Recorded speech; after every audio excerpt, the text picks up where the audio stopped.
How's it going, everyone? It's Ethan Lang back here with another video. Big news. So this is actually the first podcast that has a video component. If you're watching on YouTube, it's great to see it. If not, well, at least you can still listen to me.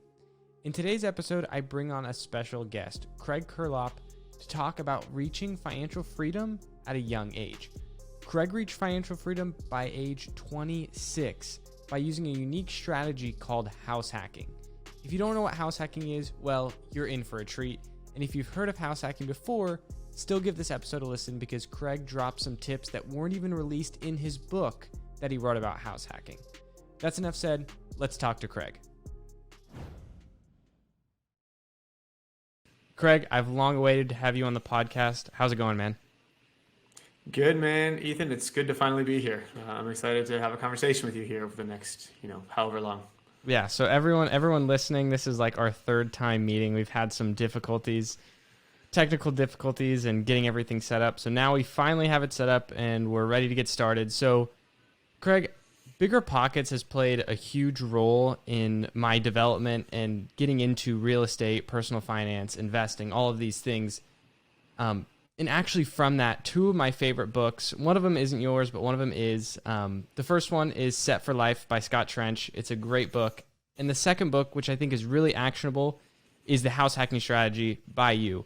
And before we get into house hacking, which is really what I want to have this episode be about, I want to kind of talk about earlier how you all got started, because I think why you did what you did is so much more important than the what. So I think getting started with that. So I know a little bit about you from the book, but how did it all start from you? When you were a kid, did you have that entrepreneurial mindset, investing mindset? Where'd that all spurn from? Yeah, so I guess taking it way, way back, growing up, my parents were both entrepreneurs. They both had small businesses, but not kind of in the way that you think. Like they never really scaled. They were kind of just created a job for themselves kind of business, like just, one or two employees kind of thing. So I always had that entrepreneur mindset. I didn't like people telling me what to do. I was always a saver. Even as a kid, I would save my allowance and I wanted to save up for the biggest and baddest thing. Didn't really know too much about investing, but I knew I had the saving muscle that I was always kind of exercising. In school, some of like the fun stories you like to hear. I used to buy like a box of pencils. You buy like a 20 pack for like $3 and I would sell them to my friends for $1 each. Right? Or I would make my mom make me 2 sandwiches and they were really good sandwiches and I would sell one for $5. So I had these like little entrepreneurial ticks. I didn't even know kind of what they were. I just was trying to make an extra dollar. I guess fast forward, through college and all that kind of stuff. And I found myself working a W-2 job in California, working as a analyst at like a venture capital company, and I just like absolutely hated it. I was working 100+ hour weeks, making decent pay, like all in I was making over 6 figures and I was 22, 23 years old, so like not bad for a 23-year-old. But man, like it was just like mind sucking, life sucking work. And I just went home one day and I was like, I just had enough. And I Googled, basically I Googled like passive income or whatever, and I stumbled upon Tim Ferriss's book. Tim Ferriss's book, The 4-Hour Work Week, basically allowed me to think of like, he talks about passive income per month and that needs to exceed your expenses, and that's when you have financial independence. And there are millions of people that say this thing, but Tim Ferriss was the one that said it that stuck in my head. And ever since then, I was just thinking about passive income, stumbled upon real estate and Bigger Pockets, and just went down the rabbit hole from there. So then with that, your venture capital job, you said you were making good pay, but you were just working yourself to death. Is that kind of why you wanted to make that switch and not have to work, but be able to make money while you're not working? And did you think that venture capital was going to be able to do that for you in the beginning? So, man, I went to a school where they really promoted, like, especially in the finance, where they really promoted like startups and entrepreneur, but like, so financing them was pretty sexy. Like it was one of the sexiest jobs that my school had to offer, and with one of the sexiest employers that my school had to offer. So it was like a no-brainer to take that at first. But when I kind of took a step back and realized that I was like in a long sleeve, like button-up shirt with dress pants and dress shoes, and like I was like, that's just not me, right? And I went back to thinking like, what do I actually want to do? Like, what do I want to do with my life? And it was like travel, spend time with friends and family, be a really good dad someday, be a really good husband someday, right? Everything that was just life, not invest in, help somebody invest in this startup that might be the next, I don't know, Facebook or something, right? Like that just wasn't in the cards for me. And so that's when I realized like I am not headed towards where I want to be. All of the people around me, all of my mentors, at 40 years old, they're just 30 feet down the hall. So if I were to succeed in this career, I would end up 30 feet down the hall, maybe making a little bit more money, but still a slave to the guy making 10 times more than anybody else. So I decided that I wanted to be the guy that was making 10 times more than everybody else and, and employ people that way. And that was like the big mindset shift for me was like, I need to create a lifestyle that's going to allow me to do the things that I truly love to do. And what made you different than the guy down the hall? What you're looking up to, and in 20 years, 30 years down the line, that's going to be you if you stay at this venture capital job. What made you confident enough to try to find something else versus just sticking to where, you were comfortable? Like you said, you were making six figures at age 22, 23, which is a lot of money for a lot of people. And I would beg to think that most people would have stuck with that job. What made you decide to then move on and go into real estate and go into some of those things that build you passive income when you already had this active income that was there for you? Yeah, that's a great question. And I don't think I've ever actually even been asked that question before. And, to answer the question about the guy down the hall, he was in the same position as me, just making more money, right? Like that's nowhere to be. And he was over 15 years older than me, still getting yelled at by the same mother effer that I was getting yelled at, right? Like, so it was literally in the same position as me. Like I did not want that. Like, once I found out about this financial independence, it was just like, once you like see it, you can't unsee it. Once you see passive income and like you flip that switch, like thinking like the rich versus the poor, like Robert Kiyosaki talks about, I just couldn't unsee it. And that's the only thing. And if anything that wasn't passive income was just killing me. And so I realized that I could make infinitely more money if I have passive income, because passive income is leverage, right? Passive income you make passively without putting any sort of effort or time in. And then you can go out and make your active income. And even if I'm making the same 100 grand, if I got 100 grand in passive income and 100 grand in active income, that's double the amount of money that I would be making otherwise, right? And so once you realize that that's kind of a lever that you can pull, I think it's just huge. Yeah, because right when I started, getting into this stuff, Rich Dad, Poor Dad was huge for me. Being able to see, he says the rich don't work for money. Being able to see that, and once I figured it out and I was like, oh my goodness, like I'm not going to be in this rabbit hole for the next 20, 30, 40 years and then be able to retire. It was like, I can do this stuff now. I can do this stuff now and be able to get there so much sooner. And one of the ways that you really talk, and it's in your book, about getting there so much sooner is house hacking. Could you explain to the audience, a little bit about what house hacking is? Yeah, so house hacking is the idea that you buy a property, a 1 to 4 unit property, with a low percentage down, typically anywhere between 0% if you're in the military, up to 5% really maximum. You have to live in the property for 1 year because it's an owner-occupied loan.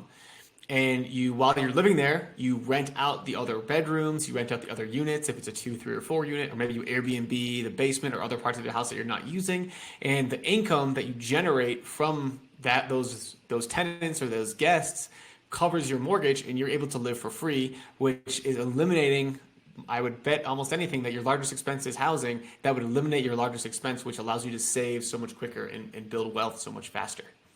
And what I always tell people, I actually made a YouTube video a couple weeks ago talking about your book. And I think what's so crazy about it is at the exact same time you are eliminating your largest expense, you're potentially making income if your income's higher than your expenses on that regard. But then you're also paying down a property. So you're getting all three of those things at once. And, for a lot of people, this seems amazing, but there's a lot more work that goes into it compared to then, let's say, normal index fund investing and stuff like that. So I want to get a little bit more into it, but first I want to talk about Bigger Pockets. Can you tell the audience a little bit about Bigger Pockets, what it is, and what role you play in it?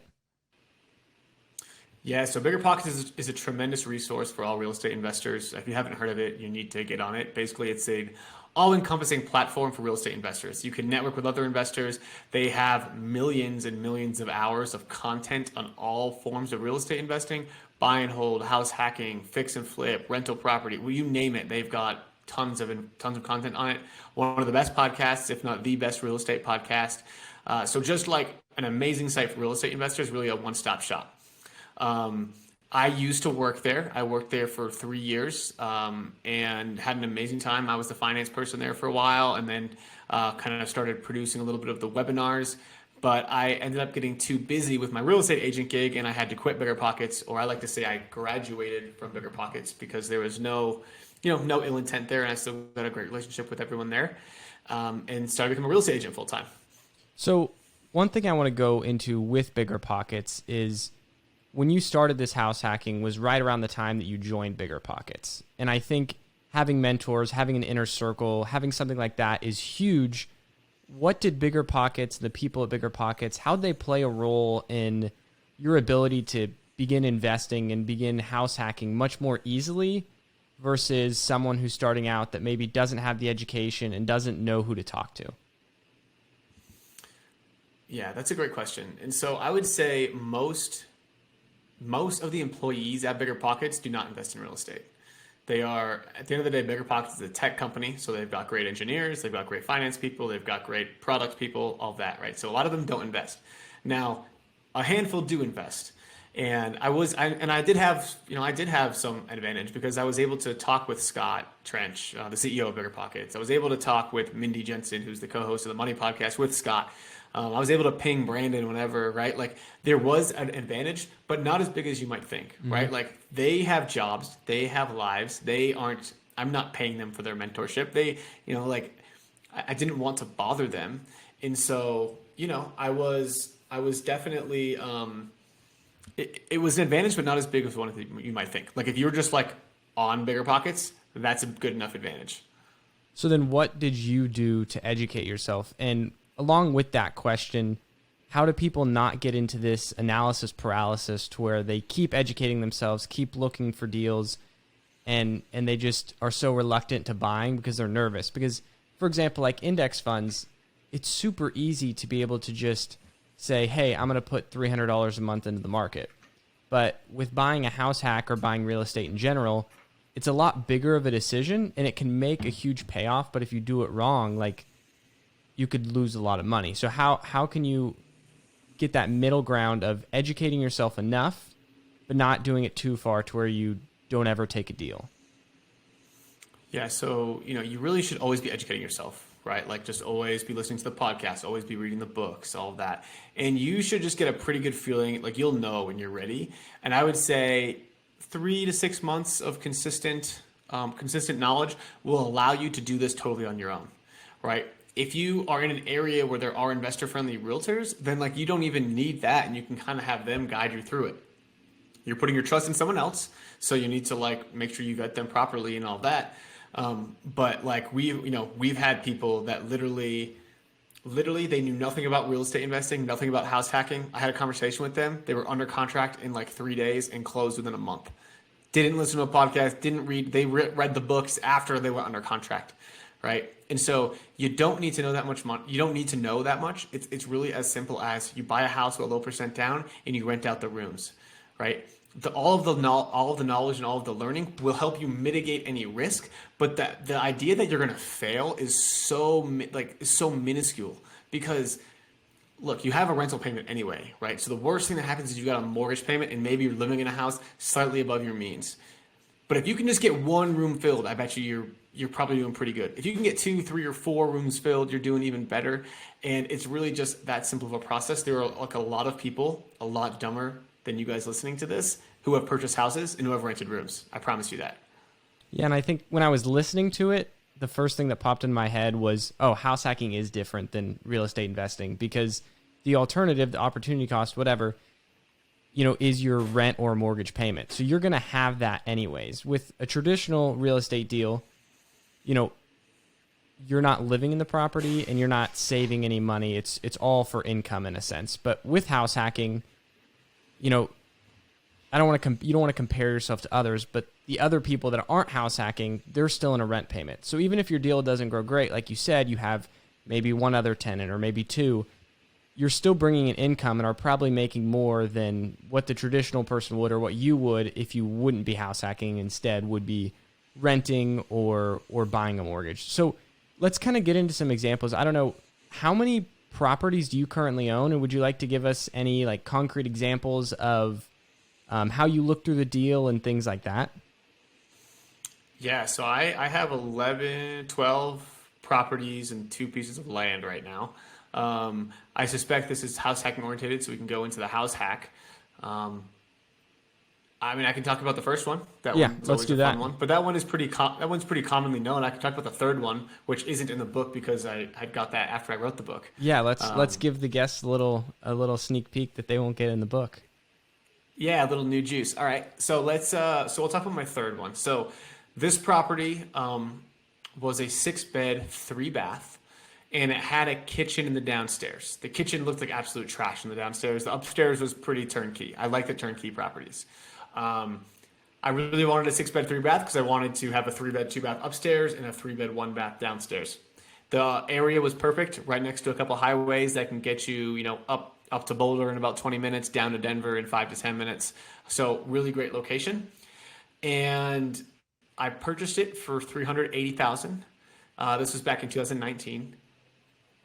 So I lived in the top unit, and I rented out each of the two other bedrooms, the master for 900 and the other one for 650. So I was getting 1550 in rent for the top unit while while I occupied the third. And then I got about $2,000 for the Airbnb downstairs. So I Airbnb'd the downstairs with a kitchen. I ended up redoing the entire downstairs, put in like a new attractive kitchen, lights, paint, floors, made it look nice. And so now it looks nice.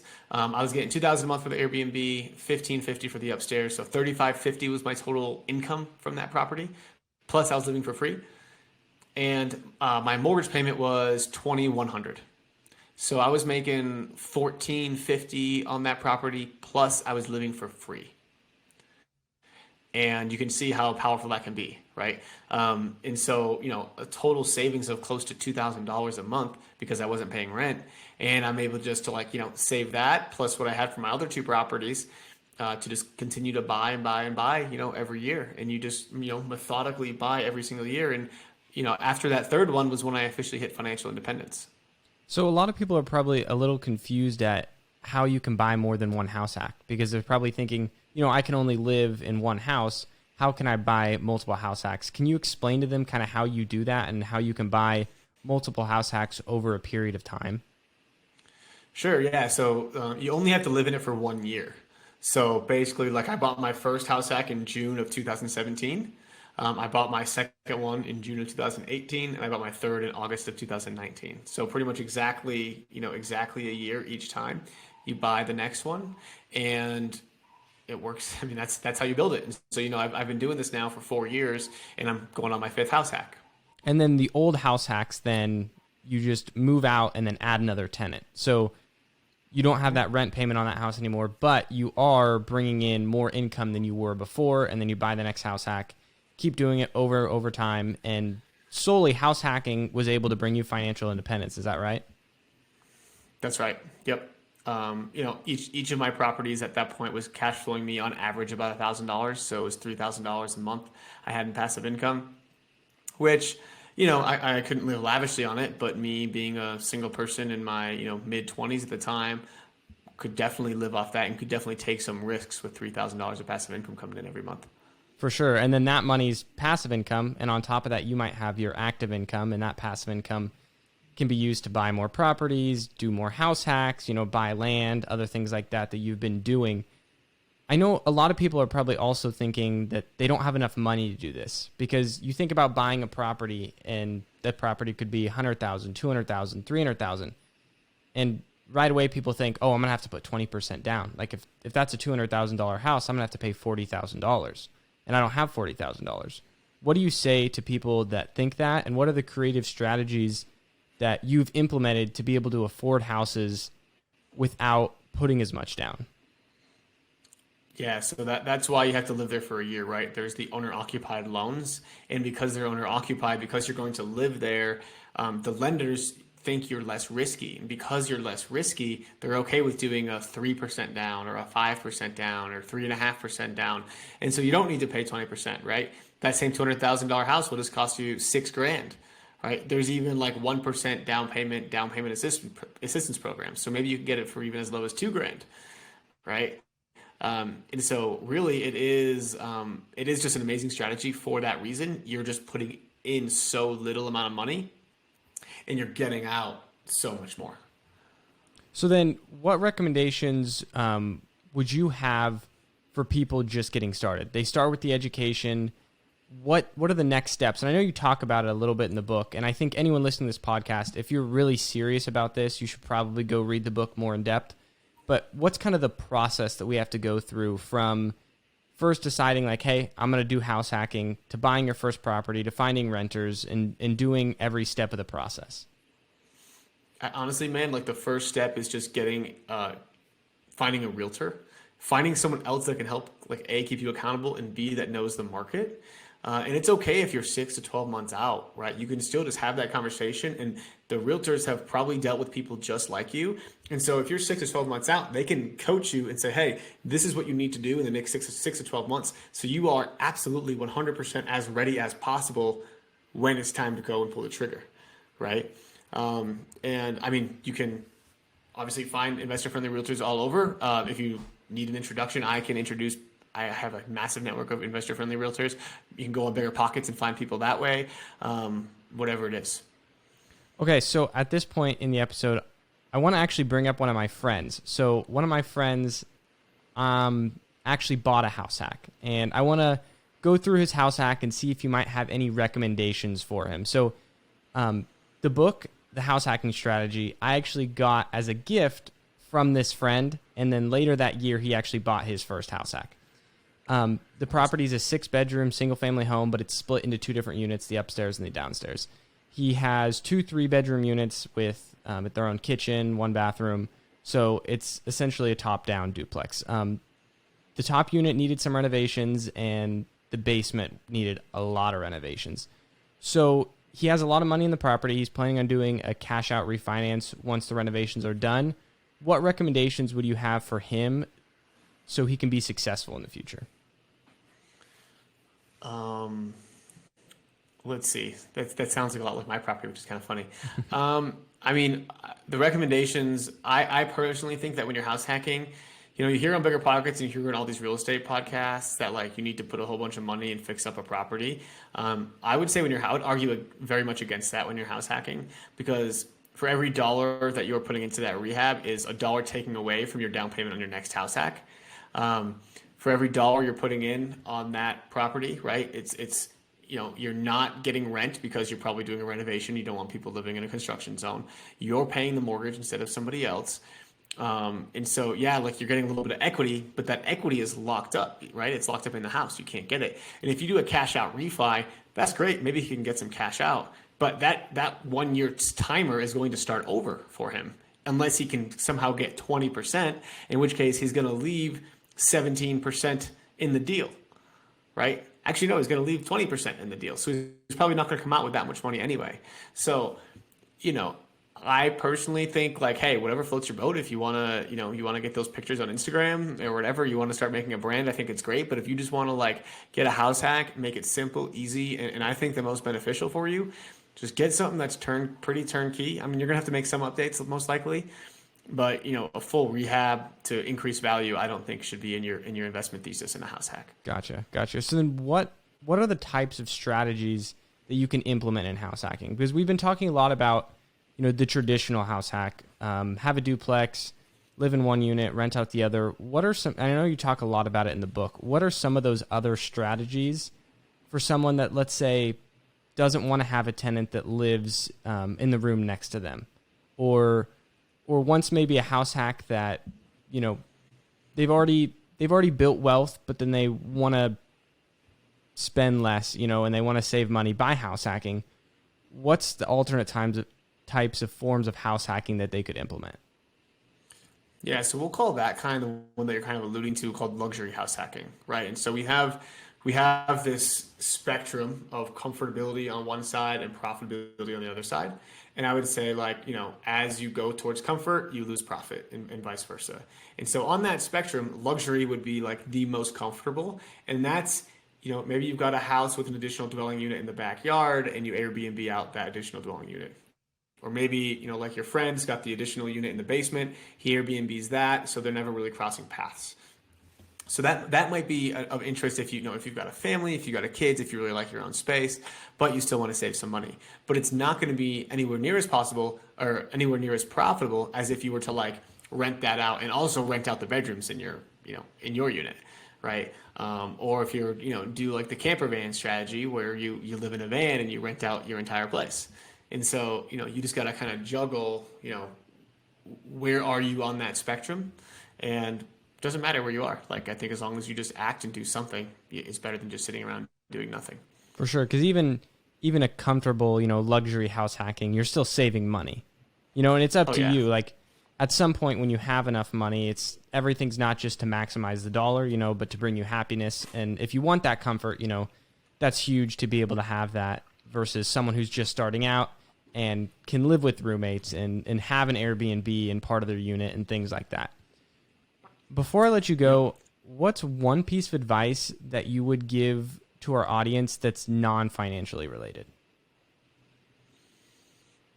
One piece of advice that's non-financially related. I would just say, always, I would say, surround yourself with people that are doing what you want to do. I'd say try to make friends with people that are kind of like on your level or slightly above your level, and then frequently hang out with people that are above your level. I guess like as an example is like almost I realized literally today that I have almost zero friends right now that I am consistently in contact with that have a W-2 job. And I like forget that W-2 jobs exist. Like everyone's just focused on like, hey, what's the next cool idea? What's the next endeavor that we're going to be doing? And it's like really fun and it's high energy and you want to be around those kind of people. And that's like my everyday friendship. And then occasionally, right, I'll go hang out with some of the big dogs, like, like the Brandon Turners or the Tarl Yarbers, David Greens, like those guys. And then I'm like, that's where I could be in a few years, right? If I just kind of keep doing it, learn from their mistakes and get there quicker, right? And I hope everyone listening to this is going to learn from my mistakes and get to financial independence quicker. Like I got there, I was financially independent at 26, which is early amongst a lot of people. But now I'm hearing 18, 17, 18. Ethan, how old are you? You look like you're super young. Yeah, I'm 20.